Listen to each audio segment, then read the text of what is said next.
At approximately 8:45 a.m. on the morning of the 17th of November 1997, 6 gunmen, disguised as security forces, descended on the mortuary temple of Hatshepsut on the west bank of the Nile, across the river from the city of Luxor in central Egypt. In the 45 minutes that followed, a massacre occurred, as the 6 men killed 58 tourists visiting one of the most celebrated tombs of ancient Egypt. The Luxor massacre, as it became known, is largely forgotten about today outside of Egypt, overshadowed by Islamic terrorist attacks like the 9/11 attacks on the United States 4 years later. However, the Luxor massacre was a pivotal moment in the Islamic fundamentalist movement. It was orchestrated by Ayman al-Zawahiri, a figure who throughout the 1970s, 1980s, and early 1990s had lived a double life as a seemingly modest doctor on the surface, yet as the leader of Egyptian Islamic Jihad in the shadows. Before long, he would be plotting new attacks, from East Africa to Pakistan to New York. Where did he come from? And how did this scion of an esteemed Egyptian family end up orchestrating one of the worst terrorist attacks in Egyptian history? This is the story of Ayman al-Zawahiri, Osama bin Laden's successor as head of al-Qaeda.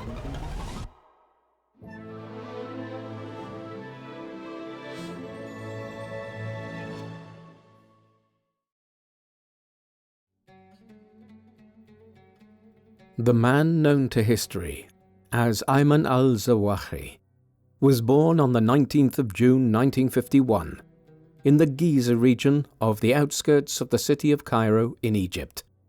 This is the part of the city near the Giza Plateau where the 3 Great Pyramids and the Sphinx tower over the capital of Egypt. His father was Mohammed Rabia al-Zawahiri, a professor of pharmacology at Ain Shams University, a college that had only been established in Cairo a year before Ayman was born. Mohammed's ancestors came from Arabia originally and had migrated to Egypt around 1860, 22 years before the British established a protectorate over the country to protect their interest in the Suez Canal. Mohammed's father was Sheikh al-Ahmadi al-Zawahiri, a prominent Islamic scholar who had been an imam at Al-Azhar Mosque in Cairo. Therefore, on the paternal side of the family, Ayman came from a respected and well-off family that had eminent positions within the Islamic scholarly community in the capital of Egypt. His mother was Umayma Azam. Her father was Abdul Waham Azam, who was also a scholar. He was a professor of Oriental literature at the Cairo University, rising to become president of that institution and serving as an ambassador from Egypt to Saudi Arabia, Yemen, and Pakistan after the Second World War. He should not be confused with a man of the same name from Palestine who was born in 1941, who became a noted Islamic jihadist. Finally, a granduncle of Ayman on his mother's side, Abdul Razak Azam, was a political figure who served as the first Secretary General of the Arab League between 1945 and 1952. Thus, on both sides of his family, al-Zawahiri was part of the scholarly and political elite of Egypt in the first half of the 20th century.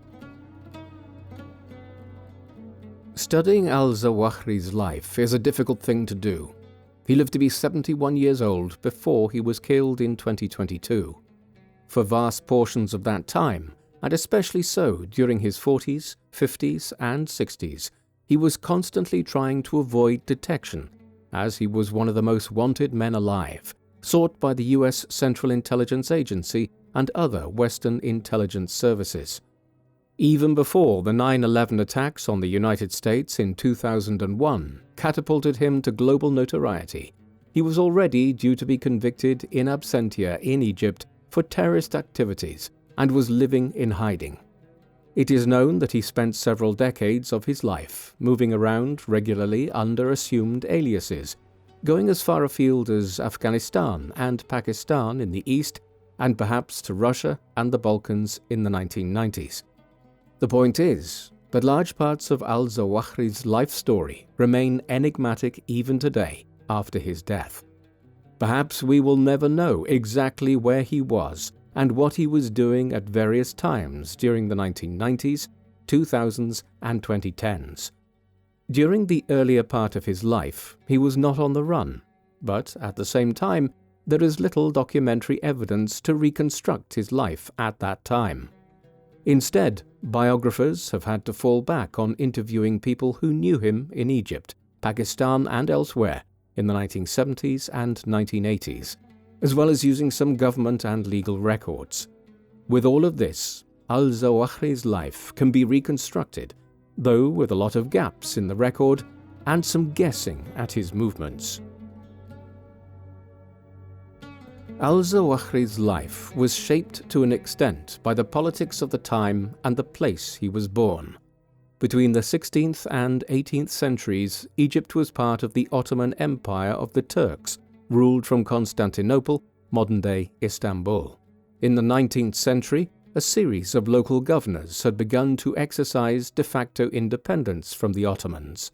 Then, in 1882, following the opening of the Suez Canal in 1869, the British took over the country as a protectorate. Such was the strategic significance of the canal for the British Empire and for control of India. British disengagement from Egypt was very gradual. The country was basically a colony between 1882 and 1922. The country became nominally independent in 1922 with King Fuad I as its ruler.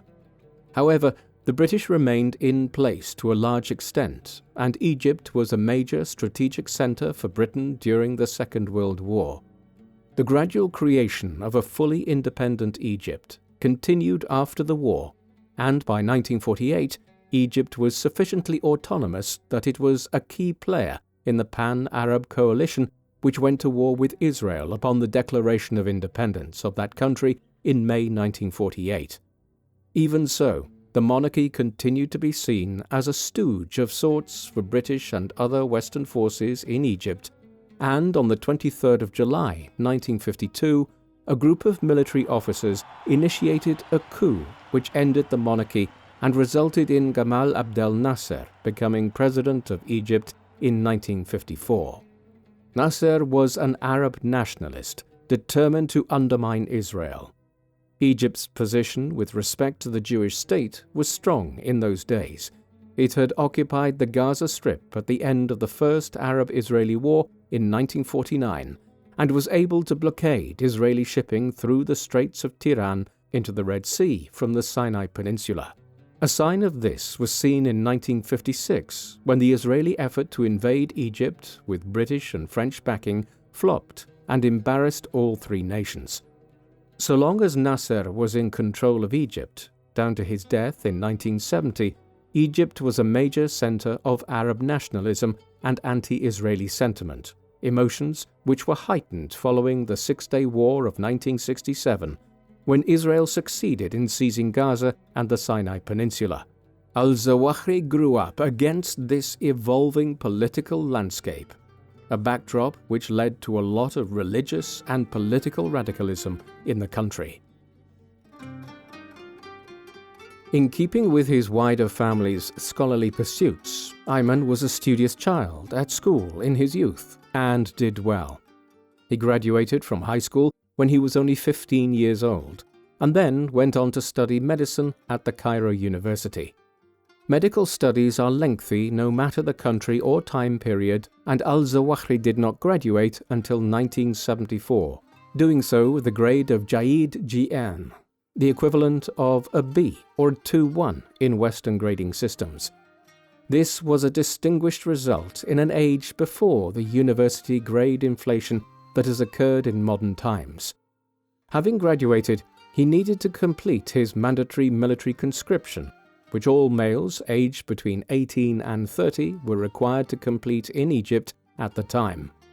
Because of his training, he served in the medical brigade as an army medic and surgeon.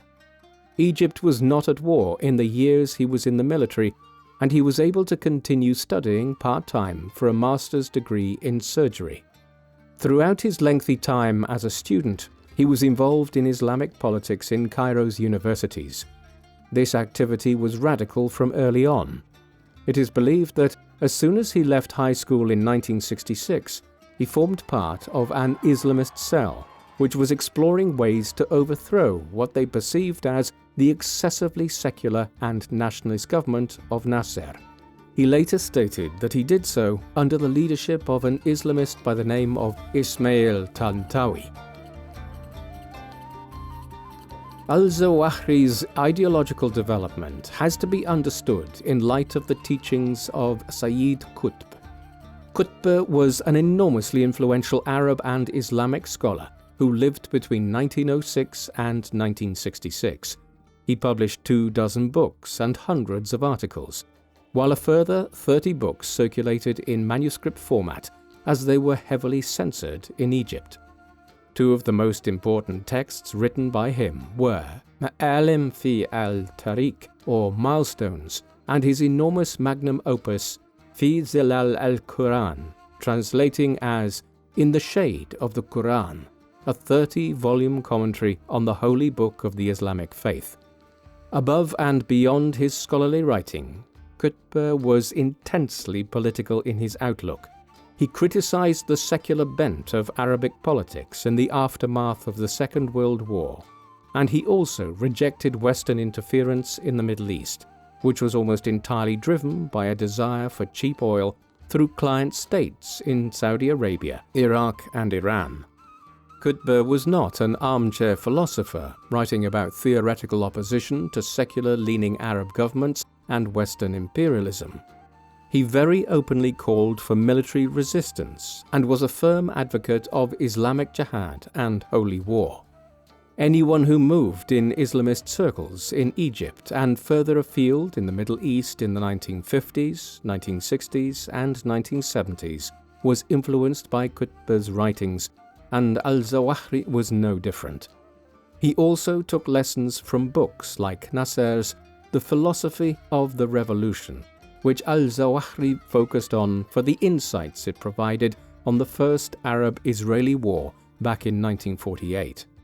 He was already looking at conflicts like these and assessing how they might have been won through asymmetrical kinds of conflict rather than engaging a more powerful enemy directly via conventional warfare. Al-Zawahiri was impacted by the politics of the era he was growing up in and living through. The Six-Day War of 1967 and the striking victory that Israel had managed to win over all of its neighbors, securing the Gaza Strip, the West Bank, and the Golan Heights, had led to many Egyptians rejecting the secular Arab nationalism that Nasser had been the leading promoter of since the early 1950s. As part of the reaction against Nasser, many Egyptian Islamists began turning back to the Muslim Brotherhood, a group that had been founded in Egypt in 1928, but which had been cracked down on by Nasser after the Egyptian Revolution. Despite the ban, it had only been a fringe group in the middle of the 20th century.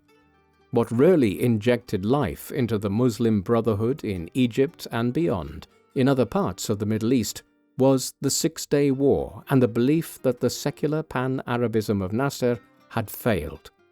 Al-Zawahiri and the younger generation of Egyptian Islamists were inspired by this.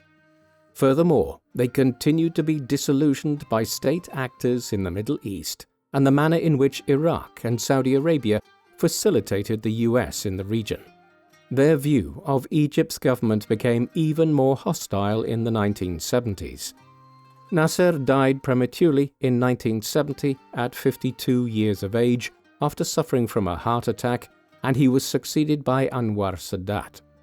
At first, Sadat's rule was promising from an Islamist's standpoint, and Egypt was a key player in the War of Yom Kippur of 1973, in which a pan-Arab alliance attacked Israel and sought to restore their honor after the defeats of 1967.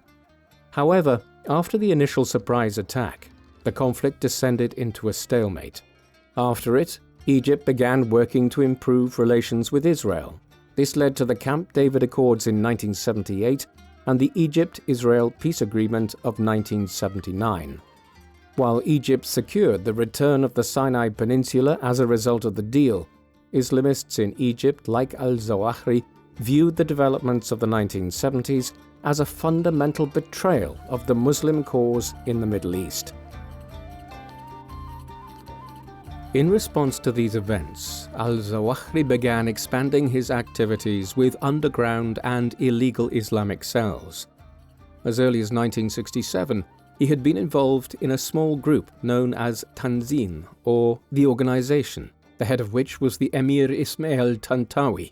It grew steadily until 1975 and held the clear goal of overthrowing the Egyptian government and replacing it with a regime rooted in Islamism that took Sharia religious law as the basis for how politics and society would be arranged. In 1975, Tanzim merged with a number of other small Islamic groups to form Tanzim al-Jihad.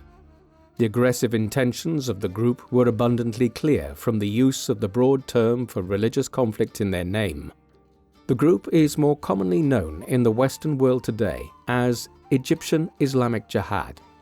After government purges of the group and attempts to break it up led to many of its members either being arrested and fleeing into exile, Al-Zawahiri ended up in control of the organization.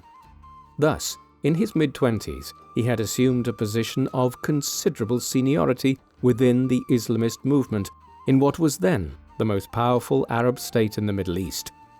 Consequently, there were two Ayman al-Zawahiris in Egypt in the late 1960s and throughout the 1970s. One was a scholarly student who attended the Cairo University and became a doctor before completing his mandatory military service and acquiring a master's in surgery.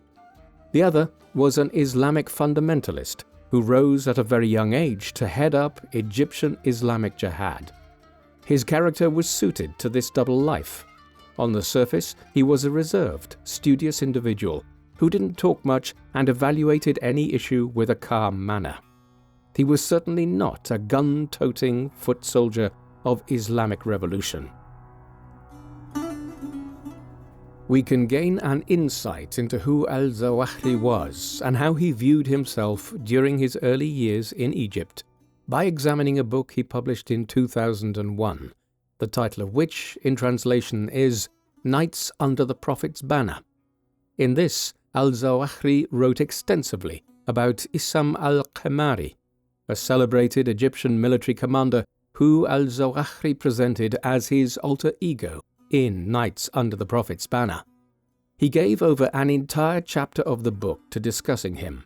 In it, he portrays al-Qamari as a hero who served Egypt in the early wars against Israel and then turned against the Egyptian state, joining numerous Islamic groups and becoming a follower of the teachings of Sayyid Qutb. Al-Zawahiri knew al-Qamari. They had studied together in their younger years and were involved in many clandestine Islamic cells in Egypt throughout the 1970s. Al-Zawahiri presented al-Qamari as the ideal Islamic warrior, the individual that all jihadists should look up to. There was a peculiar psychology to what he was writing, with Al-Zawahiri revealing his continued feelings of guilt towards al-Qamari. On the 6th of October 1981, the leader of Egypt since 1970, Anwar Sadat, was assassinated. Although the lead assassin, Khalid al-Islambuli, was an Egyptian military officer, he had also been a member of Egyptian Islamic Jihad for years. Because of this, hundreds of Egyptian Islamic Jihad members and other Islamists were arrested in the days that followed. Al-Zawahiri was one of them. Under torture, he revealed where al-Qamari was located, leading to the latter being captured and imprisoned. He was killed years later after successfully escaping from prison. Al-Zawahiri's discussion of al-Qamari as the ideal Islamic warrior in Nights Under the Prophet's Banner seemingly revealed his continued guilt about his role in his former friend's capture 20 years earlier.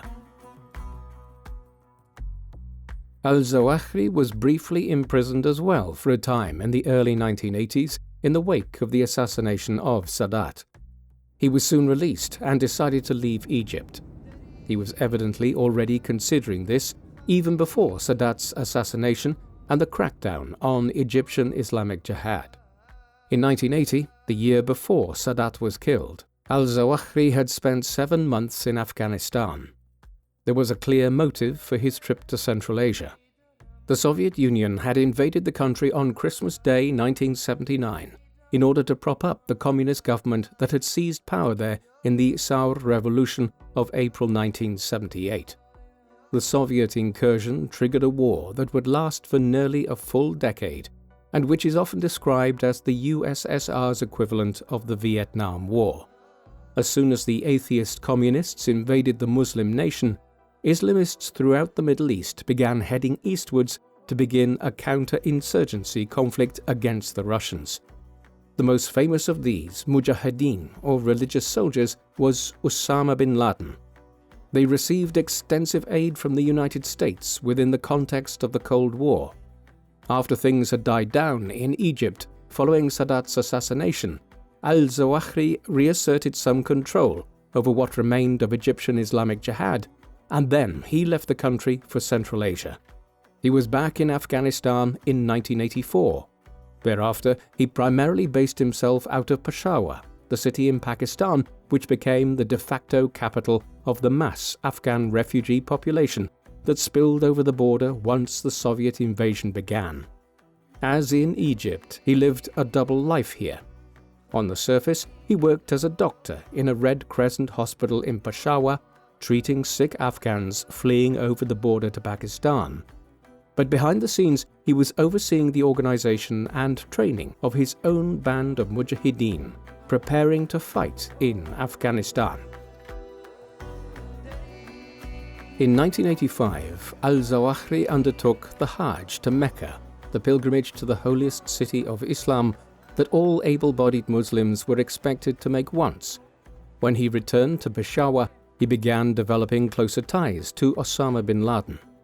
Bin Laden came from a wealthy Saudi Arabian family that was connected to the royal family and which had done well out of the construction boom that followed the discovery of Saudi's immense oil reserves. He began using his resources to build up a group in Pakistan and Afghanistan to fight the Soviets as soon as the war began there at the end of the 1970s. Al-Qaeda, the Islamic terrorist organization that would carry out the 9/11 attacks on the United States in 2001, did not exist at this stage. Instead, bin Laden was the head of a small mujahideen army in the mountains of eastern Afghanistan that could be considered its direct predecessor. Around 1984, he and a number of further Islamist leaders like Abdullah Azzam and Al-Zawahiri established a group known as Maktab al-Khidamat, or the Afghan Services Bureau. Its goal was to raise financing and acquire weapons to arm and train mujahideen to continue the war against the Russians in Afghanistan. Egyptian Islamic Jihad became associated with it as well. Thus, Al-Zawahiri and bin Laden were allies already by the second half of the 1980s. Al-Qaeda would eventually be founded by these disparate leaders in Peshawar in or around 1990. Intelligence services still debate the exact year which the founding of the group should be dated to. What is clear is that the new organization was viewed as one with a different goal. By the time it was founded, the Soviet-Afghan War was winding down, and the Soviets completed their withdrawal in February 1989. Al-Qaeda was consequently established to continue the Islamic Jihad fight on new fronts now that the Soviets had been defeated. Al-Zawahiri spent the end of the 1980s and the start of the 1990s moving between Peshawar in Pakistan and Afghanistan, building up Al-Qaeda in the region and also continuing to manage Egyptian Islamic Jihad's role here. For instance, he played a key role in bringing Egyptian Islamists to the western edge of the Himalayas and organizing them to be trained as mujahideen. This was important for him on a personal level. He established relationships with other Islamists like Nabil Abdul Fattah and Parwat Salah, who aided him in reasserting his control over the Egyptian Islamic Jihad, which had diminished the longer he had been absent from Egypt. For example, They helped to distribute al-Zawahiri's writings back to Egypt at a time prior to telecommunication methods like the World Wide Web and mobile phones. Al-Zawahiri had an eye for marketing. He had his writings printed on high-quality paper with yellow covers and smuggled across the Middle East to Egypt to spread his views. Eventually, Abdul Fattah and Salah came under official surveillance in Egypt, and the former was arrested, with Salah fleeing into permanent exile in Afghanistan. But by then, al-Zawahiri had succeeded in re-establishing himself as the leading ideologue of the Egyptian Islamic fundamentalist movement. Meanwhile, the situation was changing in Afghanistan too. The Soviet withdrawal had not brought the conflict there to an end. The Afghan communists remained in power until 1992, without Russian support. Then they were ousted and a full-blown civil war began between the competing factions that had been united only by their opposition to the communists throughout the 1980s. The Taliban, an umbrella organization for various Islamic groups, would win out by 1996, though even then, groups like the Northern Alliance continued to resist them too. Hence, Afghanistan continued to act as a home and a training ground for huge numbers of Islamic fundamentalists into the 1990s. Al-Zawahiri was married throughout these years. His first marriage occurred back in Egypt in 1978. This was to Azza Ahmed Nawari, a student at the Cairo University. It was reputedly an extremely conservative occasion. Azza was Ayman's principal wife for most of his life. They had 6 children together, 5 daughters and 1 son. Azza would later claim that she was broadly unaware of her husband's terrorist and fundamentalist activities, a striking statement about the double life which he lived if she was being truthful. She and 2 of their children would be killed during the US bombing of Afghanistan in December 2001, as the Americans invaded the country in reaction to al-Qaeda's attacks on the US 3 months earlier. Beyond this, it is understood that al-Zawahiri married 3 other women. His other main wife was Umayma Hassan, who he most likely married in 2002, not long after Azza's death. She came from a staunchly Islamist family as well, and was a firm supporter of his activities. His third wife was Saida Halawa, while he is also understood to have married a 4th time and had a 7th child. Information about these other marriages is very limited, which is due to the fact that his life became more and more clandestine and secretive into the 2000s and 2010s, as he became one of the world's most wanted men. What is unquestionable is that these were traditional and conservative Islamic marriages steeped in Sharia law and lived according to the traditions of Sunni Islam, the largest branch of Islam and the one which both al-Zawahiri and bin Laden adhered to. Once the communist government was overthrown in Afghanistan in 1992, al-Zawahiri began considering his next moves. He continued to view himself as an Egyptian Islamic fundamentalist and head of Egyptian Islamic Jihad first and foremost. Therefore, his goal in the long term was to return to his homeland and orchestrate the overthrow of the government there of Hosni Mubarak, a dictator who had secured control over the country in the power vacuum that followed Sadat's assassination back in 1981. This ambition to create an Islamist state in Egypt left al-Zawahiri concerned that if he and his followers remained in Afghanistan and in Peshawar in Pakistan, they would inevitably become subsumed into the Afghan civil war. To prevent this, he began traveling and was looking for a place closer to home to base his movement out of in the mid-1990s. The 2 countries he was primarily active in during this time were Sudan, which shared a lengthy border with southern Egypt, and Yemen across the Red Sea in the southwestern corner of the Arabian Peninsula. From these 2 countries, he was able to oversee Egyptian Islamic Jihad's operations in Egypt and move mujahideen who had been trained in Afghanistan over the years into his home country, to establish cells there. His movements were secretive beyond this. In 1994, it is believed that he was in the Balkans, where there was a religious dimension to the Yugoslav wars that were underway, especially between the primarily Muslim Bosnians and the Christian Serbs in what is now Bosnia and Herzegovina. There is even a theory that a fake passport that Al-Zawahiri was using during this period of his life has stamps that show him traveling as far away as Malaysia, Hong Kong, Singapore, and Taiwan, though it is hard to see what his exact goal would have been in traveling to these parts of the Far East. He was also drawn to the Chechen conflict in the northern Caucasus, where the Muslim population were amongst the main factions. What all of this activity in the mid-1990s clearly evidences is the degree to which Al-Zawahiri remained independent of bin Laden and the broader activities of Al-Qaeda. Al-Qaeda, it should be remembered, started life as an umbrella organization and continued as such for a long time. It became a more centralized entity after the 9/11 attacks of 2001. But if Al-Zawahiri was asked about it in the 1990s, he would almost definitely have identified as the leader of Egyptian Islamic Jihad first and foremost, and a member of the Al-Qaeda coalition secondly. Yet there were simultaneous activities underway. While he was expanding Egyptian Islamic Jihad's operations in Egypt from Sudan and Yemen, he was also planning more global initiatives with bin Laden and senior Al-Qaeda leaders. For instance, they began looking at East Africa, a part of the continent where the US was very active in the 1990s, as they sought to stabilize the Horn of Africa, where the Somali civil war had been underway since 1991.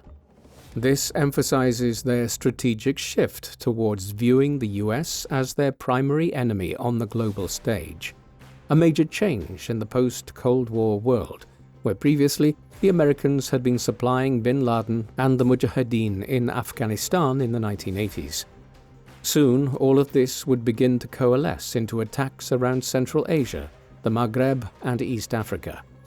The striking thing is how systematic these attacks became in the second half of the 1990s, yet the threat of Islamic fundamentalists like Al-Zawahiri and bin Laden was underappreciated in the Western world until the 9/11 attacks of 2001. The first major attack that Al-Zawahiri orchestrated was in Pakistan, where he had spent so much time living between 1984 and 1992. Al-Zawahiri was undoubtedly the mastermind of this, as while the attack might have been carried out in Pakistan, it had an Egyptian target. This was the Egyptian embassy in Islamabad, the capital city of Pakistan. Reports indicate that Al-Zawahiri began preparing the attack in 1994. It was not carried out until the 19th of November 1995. On one level, the attack was aimed at the Egyptian embassy in line with Al-Zawahiri's ultimate goal to overthrow the dictatorship of Hosni Mubarak back in Egypt and replace it with an Islamist regime. Consequently, the Egyptian embassy was targeted because its staff had been gathering intelligence on Egyptian nationals who had joined the fundamentalist movement in the north of the country along the Afghan border. Egyptian nationals in Pakistan had even been arrested and deported to Egypt to face trial as terrorists. The attack, when it occurred on the morning of the 19th of November 1995, was well planned.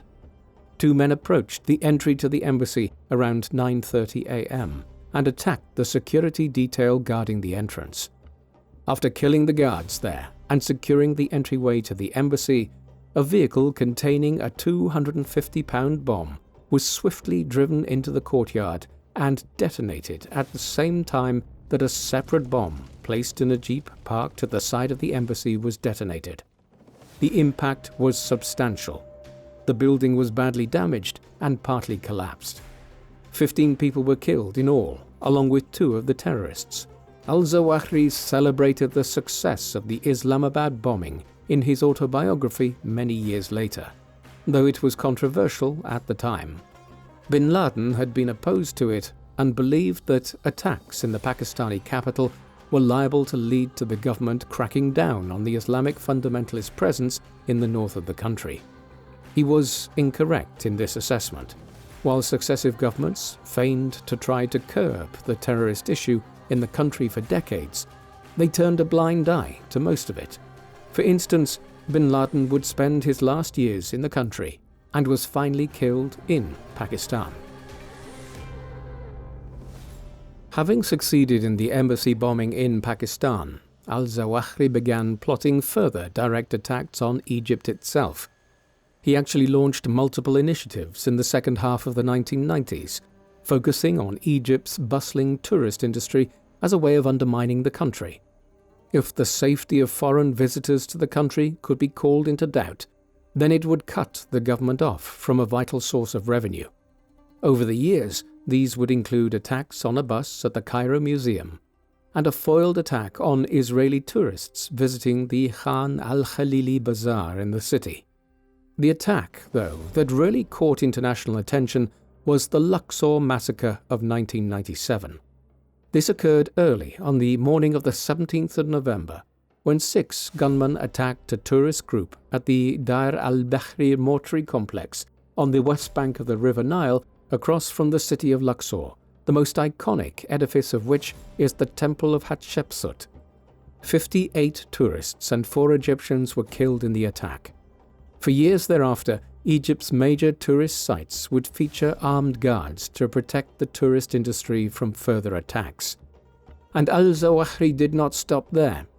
There were 2 different assassination attempts against Hosni Mubarak in the second half of the 1990s, once on a visit to Addis Ababa, the capital of Ethiopia, and again in September 1999 while in Port Said in Egypt. Egyptian Islamic Jihad was certainly behind the Ethiopian attack and possibly the second in Port Said too. Al-Zawahiri lived between Afghanistan and Pakistan in the second half of the 1990s for the most part. As such, he could not be apprehended by the Egyptian government and brought to justice for his crimes. He was, however, convicted in absentia. Throughout the spring of 1999, an extraordinary military court in Egypt oversaw the trial of 107 men on terrorist charges in the country. This became known as the Trial of the Returnees from Albania, in reference to the fact that many of those who were tried in person were Islamic terrorists who had been extradited from Albania to Egypt with US aid. Several had been handed over by countries like Saudi Arabia and Kuwait. In total, 43 men were tried in person and 64 in absentia. Al-Zawahiri was unquestionably the foremost individual being tried, but he was also one of those tried in absentia. A large number of those convicted were members of Egyptian Islamic Jihad, and the Luxor massacre of 1997 was a key issue that many of the returnees were charged with involvement in planning and undertaking. Al-Zawahiri was sentenced to death after being convicted. If he was ever apprehended and extradited to his homeland, he would face a death sentence. A year before he was convicted in the trial of the returnees from Albania, Al-Zawahiri and bin Laden had formed a new group known as the World Islamic Front for the Jihad against Jews and Crusaders.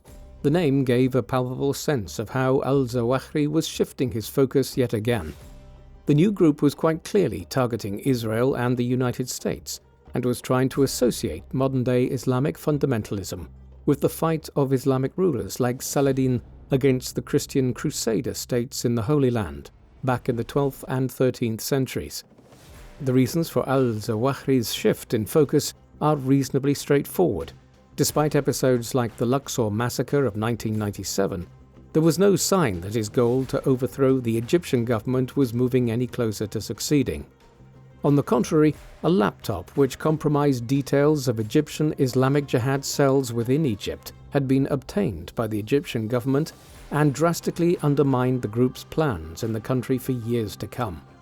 Therefore, Al-Zawahiri became committed to bin Laden to a greater extent in 1998 and adopted a more internationalist, anti-Israel and anti-US strategy. They struck very quickly. On the 7th of August 1998, Al-Qaeda cells launched simultaneous bombings against the US embassies in the cities of Nairobi in Kenya and Dar es Salaam in Tanzania. 213 people were killed in the bombing in Nairobi and 11 in Tanzania, while thousands were injured in dual attacks, which really should have been a firm wake-up call to the US and to the West, to the threat posed by Islamic fundamentalists like Al-Zawahiri. Al-Zawahiri was listed as a suspect in the East African embassy bombings by the United States. Despite this, he, bin Laden, and other senior members of Al-Qaeda were able to continue to move around Central Asia relatively freely, especially in Afghanistan, where the Taliban were friendly towards their cause and were in control of over 2/3 of the country in the late 1990s. Both bin Laden and al-Zawahiri were living in Kabul at the end of the 20th century when they began planning the 9/11 attacks on the United States. The terrorist attacks are amongst the most infamous events in modern history. The plan for it was devised by a terrorist named Khalid Sheikh Mohammed in 1996 and had been proposed to bin Laden at that time, but the Al-Qaeda leader only accepted it as a practical operation in 1999. He and al-Zawahiri altered Khalid's plan to fly some planes into random buildings on the east and west coast of America to a more symbolic plot to take over several planes and fly them into the north and south towers of the World Trade Center in downtown Manhattan and the Pentagon in Virginia. The attacks were meticulously planned and achieved their objectives to a large extent, especially in knocking down the towers of the World Trade Center and killing 2,753 people in New York, 184 at the Pentagon, and 40 in a fourth plane that was hijacked and went down with the loss of 40 passengers and crew. A month after the attacks, when the FBI released an updated list of the world's most wanted people, al-Zawahiri was very near the top of the list with bin Laden, and a $25 million bounty was soon on offer to anyone who provided information facilitating his capture. By the time the 9/11 attacks occurred, Egyptian Islamic Jihad had been subsumed into Al-Qaeda, signaling a further move by al-Zawahiri away from a focus on changing the politics of his homeland. The response to the 9/11 attacks was almost immediate by the US. On the 7th of October 2001, the US and the United Kingdom launched Operation Enduring Freedom to invade Afghanistan after the Taliban refused to cooperate in handing over bin Laden and his allies like al-Zawahiri. In what seemed like a foolhardy move at the time, the Taliban actually granted citizenship to bin Laden, al-Zawahiri, and several more terrorists in November 2001, as they were about to be toppled by the Americans. At the same time, al-Zawahiri and bin Laden were famously photographed sat next to each other while being interviewed by the Pakistani journalist Hamid Mir. An AK-47 assault rifle was perched on the ground between the two men.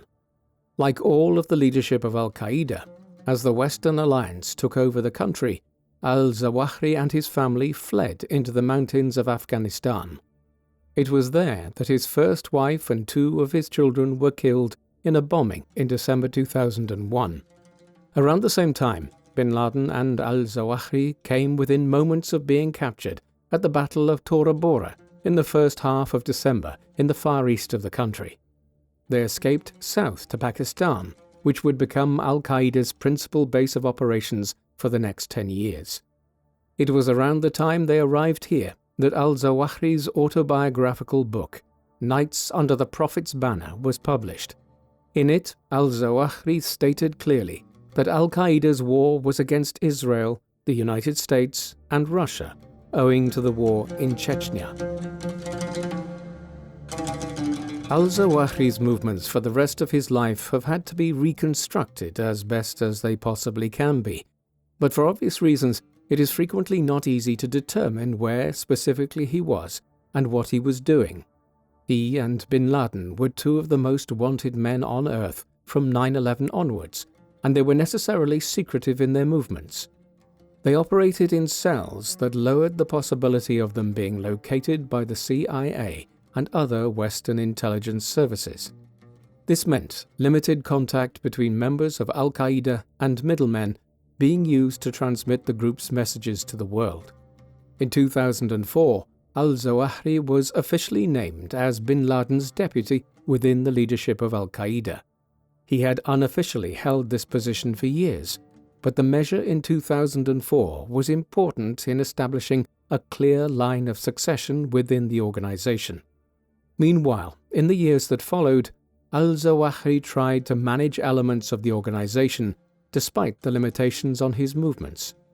In the summer of 2005, he released a statement claiming credit for Al-Qaeda for the London tube bombings that killed 52 people and injured hundreds on the 7th of July.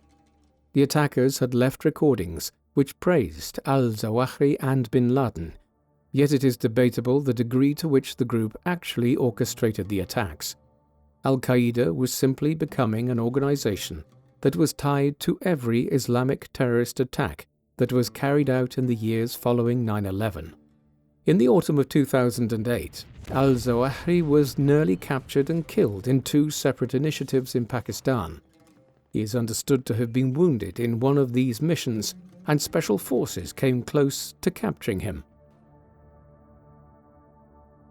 Al-Zawahiri's notoriety increased in 2011 purely because of American success in killing the only man within Al-Qaeda that was more senior than him. Osama bin Laden had been the most wanted man in the world for nearly 10 years. That's an extraordinary statistic in and of itself. It is hard to imagine that with the advances in satellite technology and telecommunications tracking, in the decade and a half since then, that bin Laden would manage to survive in hiding for 9.5 years. Yet that is what he did, between September 2001 and the late spring of 2011. By 2010, based on data about a safe house in Abbottabad near the Pakistan-Indian border that had been collected as early as 2002, the American intelligence services focused in on a compound that they eventually determined was being used as a safe house by bin Laden. Months of further surveillance and intelligence gathering in late 2010 and early 2011 confirmed that bin Laden was in hiding there. Operation Neptune Spear was sanctioned by President Barack Obama and carried out on the night of the 1st and 2nd of May 2011. A combination of Navy SEAL special units, airborne divisions, and the CIA carried out the mission by flying from Afghanistan, which was still under US and British administration at the time, to Abbottabad. Bin Laden was killed in the raid shortly before 1 a.m. After being flown to Afghanistan to confirm his identity, his remains were buried at sea to avoid his grave becoming a shrine for Islamic fundamentalists. With this, Al-Zawahiri became the new leader of Al-Qaeda. 5 weeks later, he released a video in which he promised reprisals for bin Laden's killing. Al-Zawahiri's methods of running Al-Qaeda differed from bin Laden's. In a changed world that was much more vigilant after 9/11, it was more difficult to launch terror attacks in Western countries, while the troop surge in Iraq in the final year and a half of George W. Bush's presidency had succeeded in stabilizing that country and making attacks more difficult there too.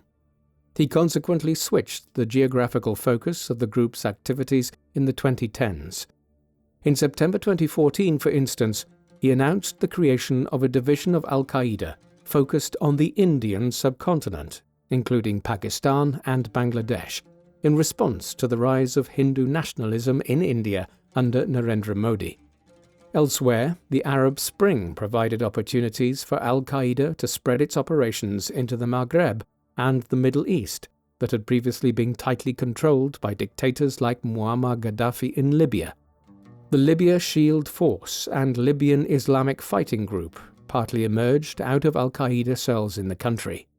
A striking episode occurred a year after he became the leader of the group. In the summer of 2012, one of al-Zawahiri's wives, Umayma Hassan, released a public statement praising the role which Muslim women had played in the Arab Spring, which by that time had collapsed multiple dictatorships across the Maghreb and Middle East in countries like Tunisia, Libya, and Egypt. It was highly unusual for a woman to make a public statement as a member of Al-Qaeda, perhaps symbolizing how significant a development the fall of al-Zawahiri's long-standing enemy in Egypt, Hosni Mubarak, was considered to be. The Muslim Brotherhood, which had become so popular, even as a prohibited group, in Egypt following the Six-Day War, as al-Zawahiri was first dipping his toes into radical Islamic politics, was briefly legalized after the Egyptian Revolution of 2011, though it was quickly prohibited again in 2013. Ultimately, al-Zawahiri was less prominent in the 2010s as a leader of Al-Qaeda because the group was simply eclipsed by an even more violent Islamic terrorist organization. Islamic State developed in a similar way to how Al-Qaeda had, where Al-Qaeda had grown out of the combination of numerous Islamist groups like al-Zawahiri's that all coalesced as a result of the Soviet invasion of Afghanistan and the war there in the 1980s. Islamic State evolved out of the union of numerous Islamic terror groups that became active in Iraq following the US-led invasion of the country in 2003. Its leader by the start of the 2010s was Abu Bakr al-Baghdadi. He renamed the group as Islamic State in Iraq and the Levant in 2013 and took over the al-Nusra Front, the Syrian affiliate of Al-Qaeda in Syria. Islamic State was then able to take advantage of the American disengagement from Iraq and the Syrian civil war to carve out a de facto Islamic State that stretched across large parts of northern Iraq and northeastern Syria in 2014 and 2015. As videos of the sheer brutality of Islamic State's rule in this part of the Middle East emerged, and as their rise created a massive migration crisis in the Mediterranean that spilled over into the European Union, Al-Qaeda was completely eclipsed as the foremost Islamic fundamentalist group in the world. It was a sign of how the world had changed that al-Zawahiri, the architect of the Luxor massacre and the 9/11 attacks, issued several public statements condemning the excessive and arbitrary violence committed by Islamic State in the territory it controlled, particularly against fellow Muslims. Violence had led to more violence, and the movement that al-Zawahiri and bin Laden had started back in the 1990s had now created a race to see which group could act more brutally than the others. In contrast to the daily focus on Islamic State in international news headlines around 2014 and 2015, al-Zawahiri was strangely absent from events. The Brookings Institute ran an article in August 2015 questioning where he was and why he had not released a video or any other public statement since September 2014, 11 months earlier. This included an unusual silence after the killing in June 2015 of Nasir al-Wahaishi, the leader of Al-Qaeda in the Arabian Peninsula, the man who al-Zawahiri had designated as his successor in 2013 and whose death he should have responded to publicly in some way. It is an indication of al-Zawahiri's fundamentally different methodology when it came to running Al-Qaeda. While his quiet, reserved manner had been a key part of his success in leading a double life as a terrorist and a doctor in the 1970s, 1980s, and early 1990s, it did not lend itself well to leading a group like Al-Qaeda. He did become surprisingly active again in 2018 and 2019, releasing multiple videos condemning the US and allied states in the Middle East, such as Saudi Arabia. In September 2021, a video surfaced online in which al-Zawahiri spoke about the 20th anniversary of the 9/11 attacks. In a sign of how absent he was as a leader of the group, mainstream international news sites like Politico questioned whether he was even alive and speculated that the video could have been pre-recorded. It is peculiar to think about it, but the world had started to move on from the threat that Al-Qaeda posed by the early 2020s. Islamic State had eclipsed them as the most notorious Islamist group globally. Then, after the horrors of the mid-2010s in Syria and Iraq, Islamic terrorism and fundamentalism had simply died down as an issue from around 2018 onwards. Several years went by when there were few major terrorist attacks by these groups, at least in the Western world, while the COVID-19 pandemic and political crises in places like the United States and Eastern Europe diverted the world's attentions to different matters. It was, accordingly, somewhat out of the blue when the world learned on the 31st of July 2022 that Ayman al-Zawahiri, the leader of al-Qaeda, had been killed.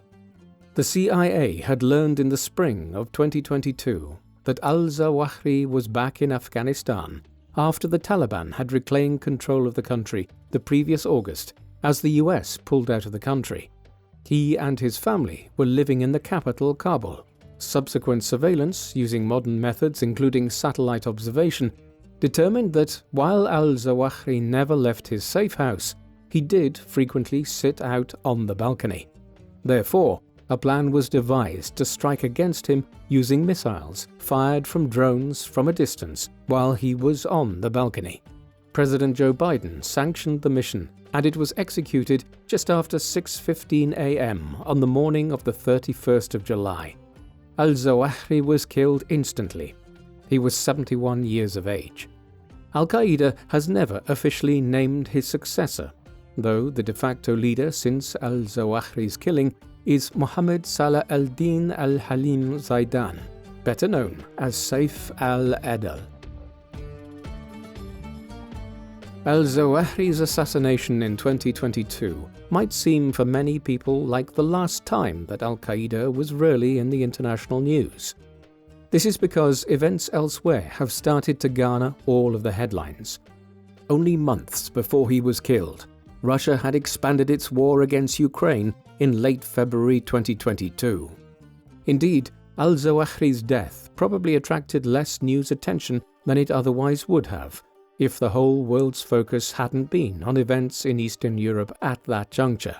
Then, slightly more than a year later, Hamas, the Islamic group that controlled the Gaza Strip, launched the October 7th attacks on Israel, igniting the Hamas-Israel war and several additional regional conflicts in the Middle East, most palpably a brief exchange of aerial attacks by Israel, Iran, and the US in June 2025.